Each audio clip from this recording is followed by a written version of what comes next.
Selamat pagi Bapak Ibu sekalian, dan sekali lagi kami mengucapkan terima kasih juga kepada Pak Rian yang sudah memberikan gambaran yang sangat strategis buat bekal kita untuk hari ini.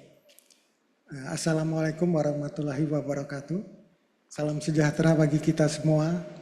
Om Swastiastu, Namo Buddhaya, salam kebajikan.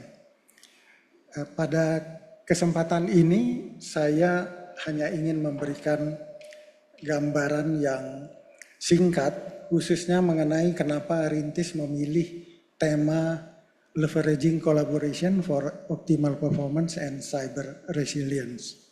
Jadi latar belakangnya adalah nanti kita akan lihat bahwa kita akan lanjutkan dengan langsung sharing international best practice. Sifatnya adalah lebih memberikan wawasan kepada kita semua. Jadi kita tidak langsung bisa mencerna, tetapi paling tidak bisa melihat konteksnya. Kemudian kita akan lakukan diskusi panel, baik yang sesi dari international speakers dan juga respon kita dari industri domestik. Jadi awal mulanya adalah Rintis selalu melakukan benchmarking dengan switching di berbagai area, bahkan mungkin dari wakil-wakil dari berbagai benua. Jadi dalam kesempatan itu kami melihat bahwa yang menjadi concern adalah pertama adalah untuk sistem pembayaran dapat memberikan servis yang memang 24 kali 7 kali 365, itu kontinuitas layanan memang satu kewajiban.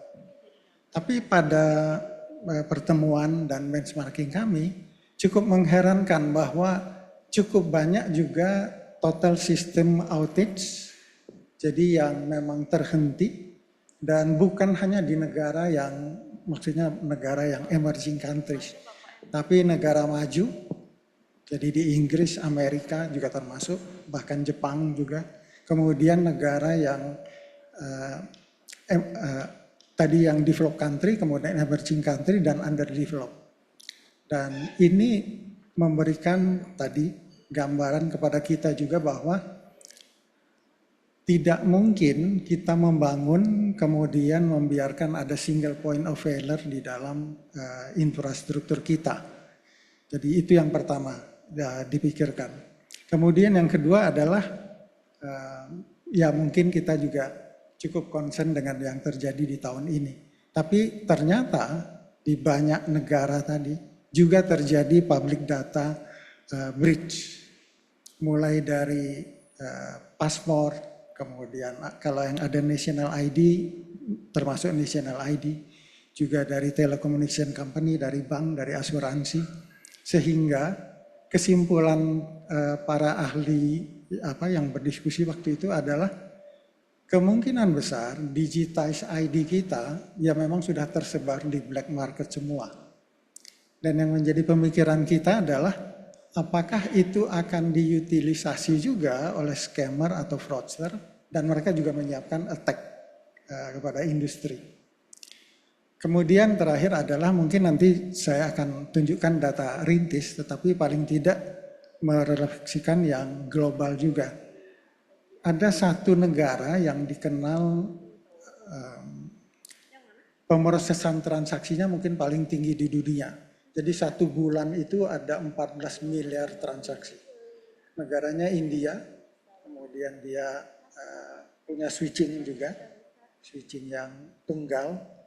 Dan kalau dilihat, maksudnya dari data yang independen, itu terjadi peningkatan hampir 50% fraud dan ada kasusnya 13.530. Tentu orang berpikir bahwa 13.530 dibanding 14 miliar misalnya dalam satu bulan nggak ada arti.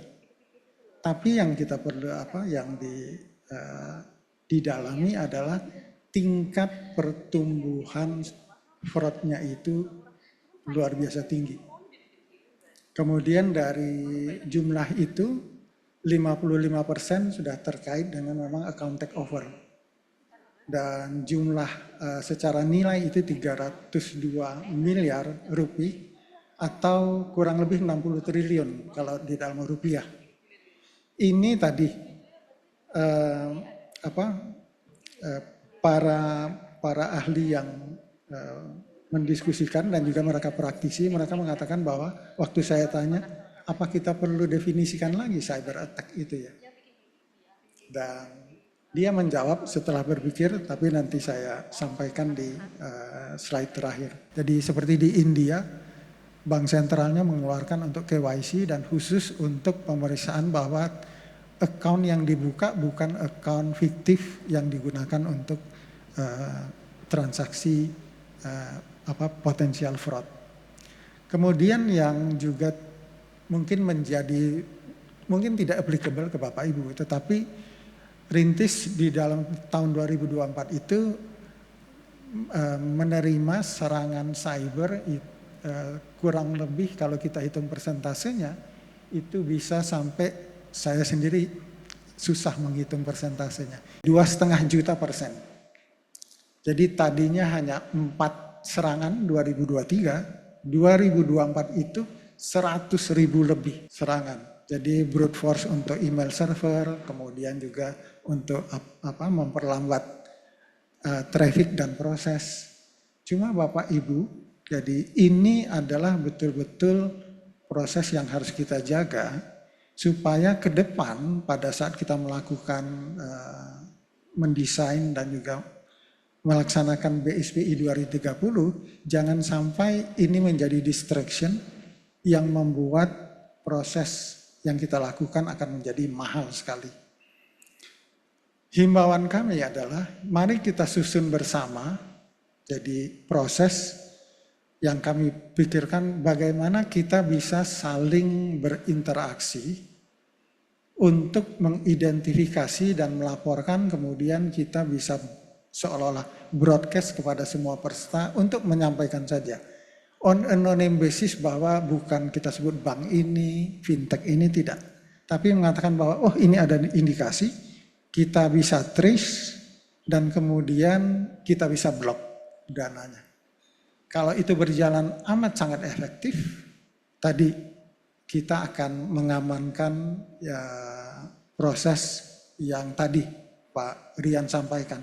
Kalau tumbuh 14 kali, kita tidak perlu khawatir untuk hal tersebut.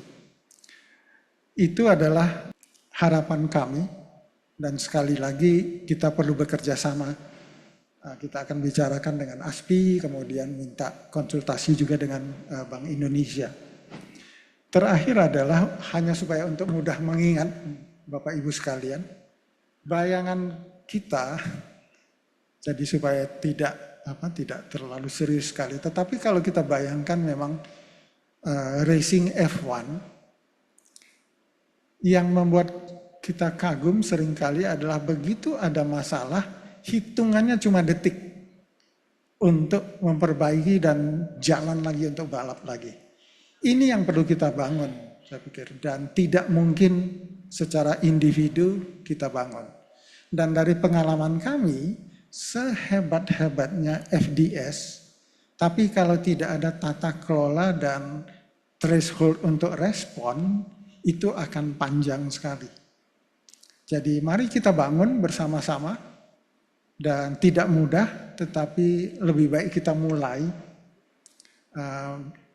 Dan tidak ada negara yang lebih advance dari satu atau yang lain. Jadi waktu terakhir cross border kris terjadi kasus indikasi transaksi mencurigakan, justru Indonesia yang memberitahukan pertama kali bahwa Anda ada transaksi yang mencurigakan. Jadi tetangga cross border kita tidak tahu sama sekali. Tapi kita yang memberitahukan. Maksudnya kapasitas kita punya, dan kalau kita berkolaborasi, kita yakin kita akan tadi seperti yang Pak Rian sampaikan. Mimpi kita akan wujudkan. Jadi sekali lagi harapan kita adalah mari Bapak Ibu kita wujudkan kolaborasi yang bernilai baik dan akan mengangkat derajat dan juga service level, kemudian kepercayaan masyarakat. Sekali lagi terima kasih. Wassalamualaikum warahmatullahi wabarakatuh.